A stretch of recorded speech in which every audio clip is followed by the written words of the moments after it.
Commençons par ce cas de calcul de probabilité. P de x inférieur à 18. Alors inférieur ou égal, c'est la même chose. On est dans la variable aléatoire, normale continue, de paramètres mu égale 23 et sigma égale 5. Je vous invite à avoir toujours en brouillant ce genre de schéma à main levée. Je suis sur une courbe normale. Attention, le 23 c'est le mu, très important. C'est l'espérance mathématique, c'est la moyenne. Il coupe la courbe en deux parties identiques, parfaitement symétriques. Et là on cherche en fait l'aire sous cette courbe. Tout ça représente P de x inférieur ou égal à 18. Voilà ce qu'on cherche. Je sais que c'est une probabilité, donc il ne peut pas dépasser le 1. Donc je m'attends à une valeur entre 0 et 1. La distribution, l'environnement, ensuite je vais opter pour la normale CDF et il va me demander toujours une borne inf, une borne sup. La borne inférieure me ramène vers le statut de l'infini. Attention, la calculatrice est programmée sur le fait que l'infini c'est 10 puissance 99. Donc ici, moins 10 puissance 99 représente tout simplement dans l'environnement papier-crayon le moins l'infini. Moins l'infini, c'est le moins l'infini jusqu'à 18. Borne inférieure, c'est moins l'infini. Borne supérieure, c'est 18. Bien sûr, avec ma variable de paramètres mu égale 23 et sigma égale 5. La calculatrice me donne cette valeur. Bien évidemment, elle est entre 0 et 1. Donc, j'ai 15,8% de chance d'avoir un x inférieur à 18. Voilà l'interprétation de ce résultat. On ne va pas vous demander ce genre de choses, mais bon, techniquement, c'est faisable. La courbe, donc au niveau de la calculatrice, ça sera tout simplement dans le même environnement, mais ça sera dans le mode dessin. Et on va chercher ici l'aire sous la courbe. On va renseigner la calculatrice de cette manière. Et en principe, on va avoir au niveau de la calculatrice ce schéma-là qui représente bien l'aire sous cette courbe-là. Et l'aire qui est de 0,15, c'est tout simplement là la probabilité. On verra ça au niveau technique dans un deuxième temps. Je passe maintenant à un deuxième cas de figure. Une deuxième probabilité demandée. Alors encore une fois, j'insiste, la loi normale continue, d'une manière générale, une variable aléatoire continue, n'est pas sensible à l'inégalité. Que ça soit strict ou non, c'est la même chose. Alors ici, ma borne inférieure, ça sera 26. Ma borne supérieure, ça sera plus l'infini. Attention à ce statut de l'infini. Le mu et sigma ne changent pas. On est toujours avec une normale de paramètres mu égale 23 et sigma égale 5. Normale CDF toujours.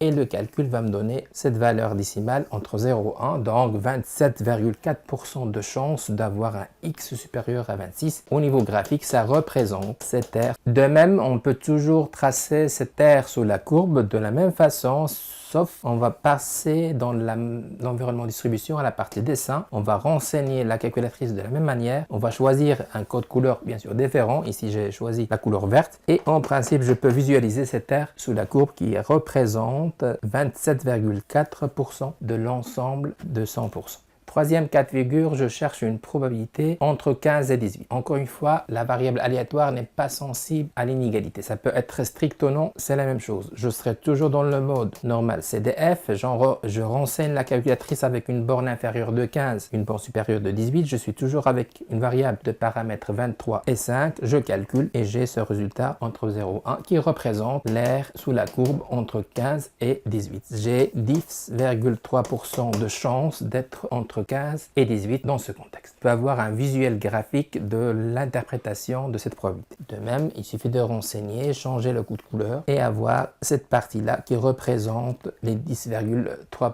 Je passe maintenant à ma deuxième catégorie de calcul de probabilité dans ce contexte de la normale. Ici, je serai un peu dans un mode différent. Donc, c'est une probabilité de données et on cherche plutôt les variables sur l'axe des x. On vous donne cette aire qui représente ici 25%. Vous comprenez, c'est 0,25. Donc, vous avez ça. Tout ce qui est inférieur est donné. On cherche en fait cette borne. On cherche la borne. Donc, on va passer par toujours le mode distribution. Mais ici, ça sera le mode inverse. Une normale inverse. Attention, cette normale inverse peu particulière. Il y a trois cas de figure. Un alignement à droite, à gauche et au centre. Donc, il faut comprendre comment ça se passe. Donc, ici, bien sûr, ça se voit que je suis à gauche. Donc, je vais activer la partie à gauche de mon visuel.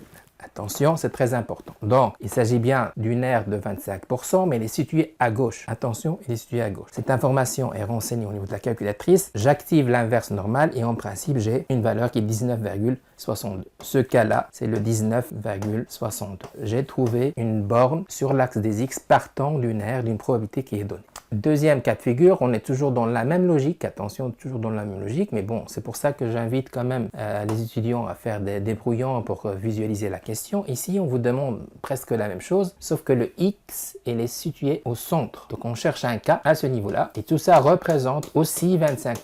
Donc, c'est une aire de 25%, à 0,25, sauf qu'il est situé au centre. Centre, il est parfaitement symétrique, donc il laisse un peu à droite de 23, un peu à gauche de 23, et ça sera ce un peu qui est identique. Voilà l'idée. Alors, même chose, juste situer le problème dans le centre, activer l'option centre pour avoir deux bornes. La calculatrice vous donne deux bornes. Ici, c'est votre 21,4. Ici, c'est votre 24,59. Alors, pour trouver le cas, il suffit de faire une soustraction. Ça sera 1,59 à peu près. Voilà pour cette question. Toujours 25% donné, mais situé au centre. Troisième cas de figure, le dernier. Encore une fois, c'est une logique inverse. On vous donne toujours les 25%. Mais attention, on peut donner une autre valeur. Donc, 25%, c'était juste pour illustrer mon exemple. Mais à droite, donc vous avez ici 25% toujours, mais on cherche tout ce qui est à droite. Donc, je renseigne toujours avec la normale inverse. L'air n'a pas changé, sauf je vais activer la partie à droite. Attention, c'est très important, à droite. Et généralement, je vais avoir un résultat. Cette borne, c'est de 26,37.